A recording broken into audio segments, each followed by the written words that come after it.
বহুল আলোচিত রাজধানীর পিলখানায় বিডিআর হত্যাকাণ্ডের ন্যায় বিচার নিশ্চিত করতে আগামী 5 কার্যদিবসের মধ্যে তদন্ত কমিটি গঠন করা হবে বলে জানিয়েছেন স্বরাষ্ট্র উপদেষ্টা লেফটেন্যান্ট জেনারেল মোহাম্মদ জাহাঙ্গীর আলম চৌধুরী। মঙ্গলবার সকালে সচিবালয় স্বরাষ্ট্র মন্ত্রণালয়ের সম্মেলন কক্ষে বিডিআর হত্যাকাণ্ড বিষয়ে বিশেষ প্রেস ব্রিফিংয়ে তিনি এসব কথা বলেন।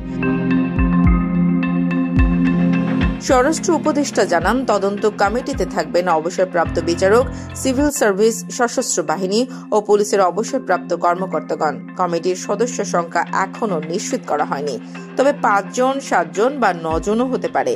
সশস্ত্র বাহিনীর সংখ্যা একটু বেশি থাকবে বলেও জানিয়েছেন তিনি।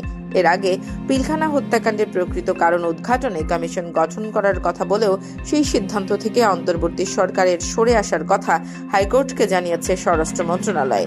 এ অবস্থায় বিডিআর হত্যার বিচার দাবিতে আইন উপদেষ্টা আসিফ নজরুলের কার্যালয় ঘেরাওয়ের ঘোষণা দিয়েছেন বৈষম্য বিরোধী ছাত্র আন্দোলনের অন্যতম সমন্বয়ক মাহিন সরকার। মঙ্গলবার বেলা 11টায় কেন্দ্রীয় শহীদ মিনার থেকে মিছিল নিয়ে উপদেষ্টার কার্যালয় ঘেরাও করা হবে বলে জানা গেছে। এদিকে সমন্বয়ক মাহিনের সঙ্গে সংহতি প্রকাশ করেছেন বৈষম্য বিরোধী ছাত্র আন্দোলনের আহ্বায়ক হাসনাত আব্দুল্লাহ ও সমন্বয়ক সার্জিস আলম।